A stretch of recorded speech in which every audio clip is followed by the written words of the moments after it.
Robin Hood Radio presents Flavor Matters with Serge Malikian. He's the owner of Deravian Restaurant in Armenia.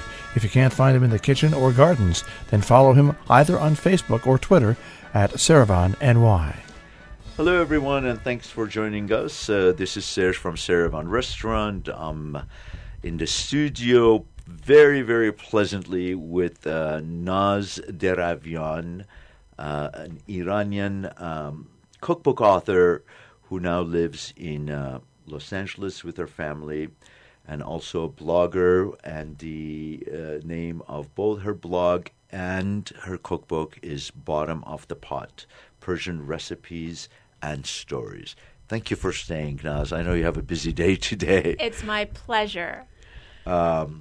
We spoke about the different elements of the Iranian cuisine, and one thing you brought up that I would love to touch on briefly before we go on to the drinks and sweets is the various regions of Iran and various ethnic populations of Iran, the Arabs, the Kurds, the Turks, the Jewish population, the Armenian population, how northeastern Iran is very different from northwestern Iran, and how different it is in southeast, central.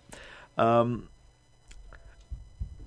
you tell me a little bit about your understanding of that? So working on this book, I concentrated mostly on what I knew and what I grew up with, which was northern from Shomal, Gilan province, and Azerbaijan province, where my mother's family is from. Tabriz, the main city there. And of course, I was born in Tehran, and that's kind of a melting pot. Which is wonderful, because then you have some of the comfort foods that you and I grew up with. Yes. And then some of the international influences, the Napoleon, the rolled things, which are not classically Iranian, but we all enjoy them living in Tehran. Well, and speaking of the Napoleon cake and the roulette, to me, those were the desserts that I grew up with. And Armenians were particularly good at the Armenian population was known for their bakeries in Iran. Correct me if I'm wrong. No, my grandfather was one of the bakers. Cafe Naderi was one of the places. You're kidding. Yeah. Oh, my gosh.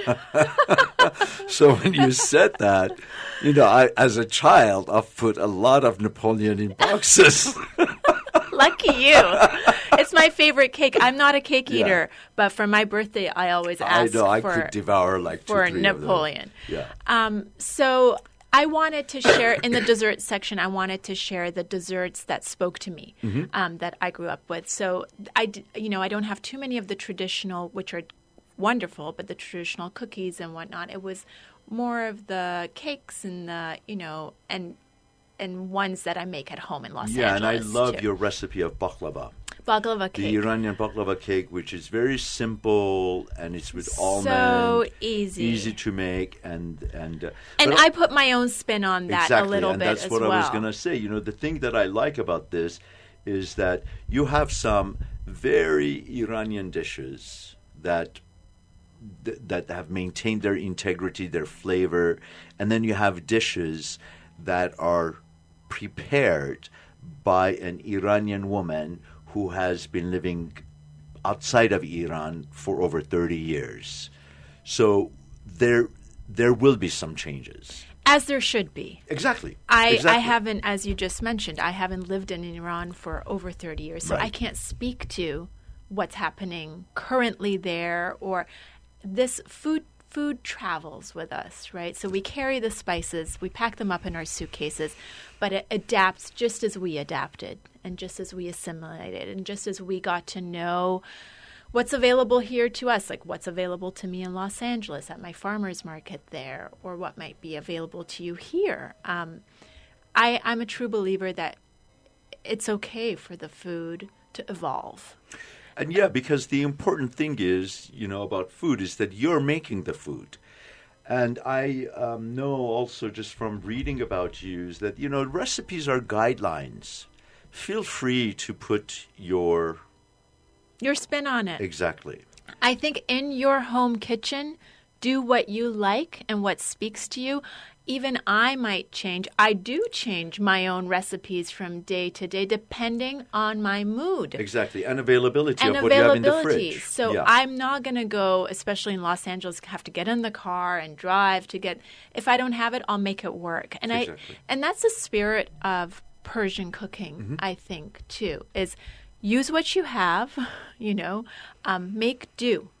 And, of course, if you're hosting a party or whatnot, then you might want to be a little more, you're going to pay attention. Or if you really want a specific flavor, like not many things can be substituted for fenugreek.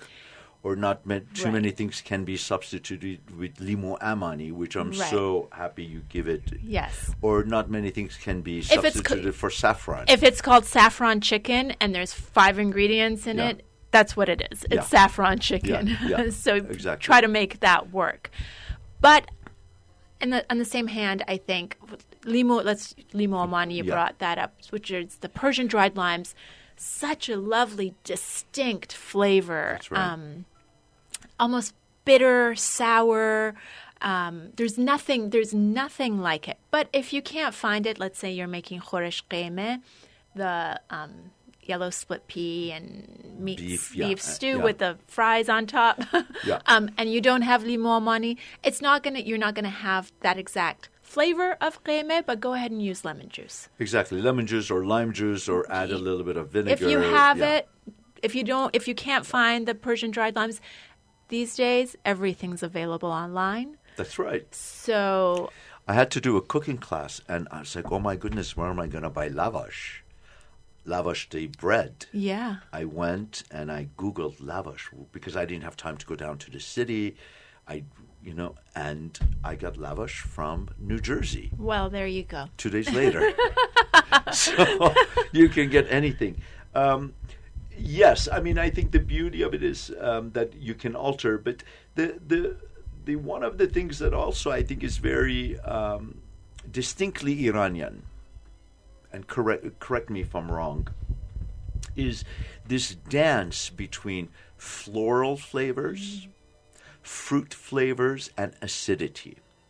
We love acidity of different types. We love all things sour. Yeah. That's our palate. Right. And it's not a sour that's overwhelmingly sour. Right. It doesn't make you wince, but it's bright. That's right. Brightness. It's bright, and I grew up, my mom would say, bring it to life. Now bring this dish to life. And how do you bring it to life? Is with some type of acid. Dash of, yeah. Whatever exactly. it is. Lemon juice, everyone can find lemon juice. I call lemon juice and lemons the Band-Aid of my kitchen. Pretty much if anything goes wrong, squeeze a little lemon on it and it'll probably fix it. When I was reading about I forget which dish you used it in, but verjus, the unripened grape,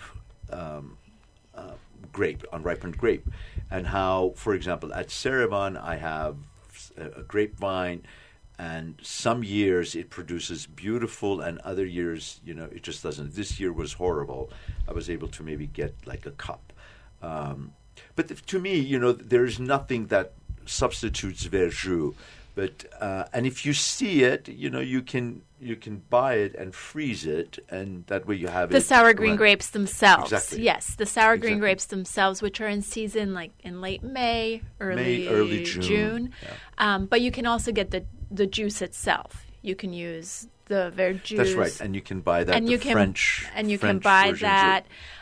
It's not as it's a mellower, I would say, taste than lemon juice. That's right.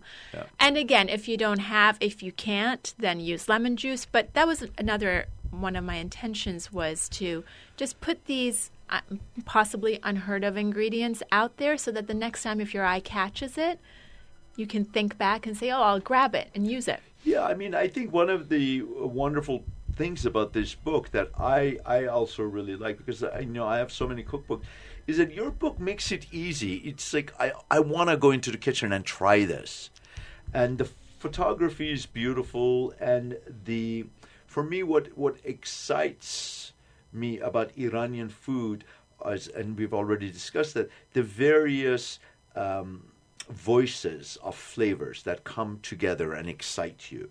And you've put this there, and especially the fresh greens and the fresh vegetables. But while we're on the acidity that we're talking about, the one of the drinks that I wanted to talk about, and I find it so refreshing. And as a kid, I hated it. I know I hated it as a kid. It's kind of strange, but now I love it. Is shekanjebin. So tell us about the shekanjebin. Shekanjebin is. We have friends, non-Persian friends, who love this drink, and their kids have dubbed it Persian lemonade. And it is similar in that you use vinegar as your acid, white wine vinegar, and then you sweeten it. You can use sugar or honey. Traditionally, it was honey. And you bring this mixture to a boil and then let it simmer till you get a syrup and dilute it with water. And either shred some cucumber or slice some cucumber. I throw all sorts of other, fruits in there. And it is so refreshing. It hits just the right spot on those hot summer days. Just think of it as lemonade. It's got the same qualities, but it's so unexpected. So when you say vinegar and honey, they look at you like you're crazy a little bit. And then they take a sip and their faces just lighten up and brighten up. It's very refreshing, and it has medicinal qualities too. As a lot of our food does, exactly, right? Exactly.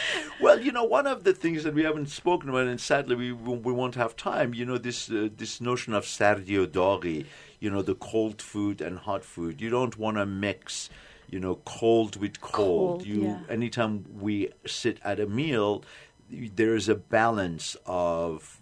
And this isn't the heat of the food. It's this notion of a particular ingredient is either warming or cooling. Exactly, warming to your body or cooling to your body. And I remember once I wasn't feeling very well, and my aunt said, "Oh, you've eaten too many cold things." Yes.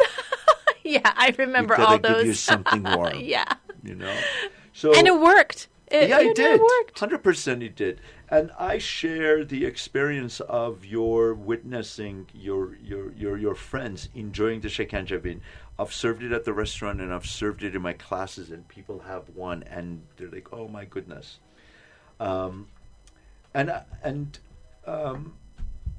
With this, I really want to thank you for having make the trek up to Armenia to meet me here. We've known each other online. We've known of each other.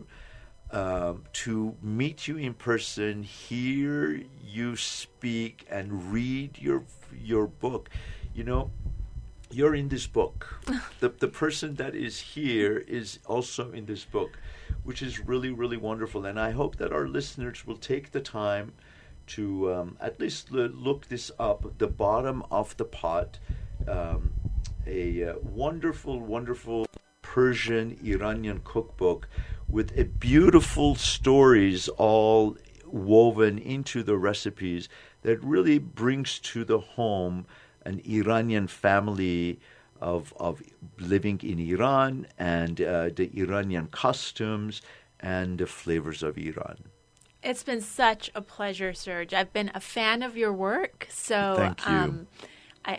This is so thrilling for me to be here with you and to get to know you better. And speaking of our shared experiences and learning from you as well. So thank you. And we probably both have this very deep craving of going back to Iran one day. One day. One day we'll. I would love to go to Gilan region. Oh, me too. And just learn some of, from one of older ladies that have been cooking there every day for their families, just spend a day or two with them.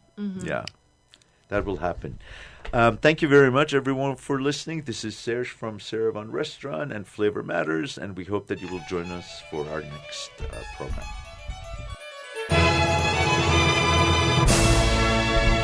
Flavor Matters is a joint production of the Deravian Restaurant and Robin Hood Radio. For more information on the Deravian Restaurant in Armenia, New York, deravian.com on the web.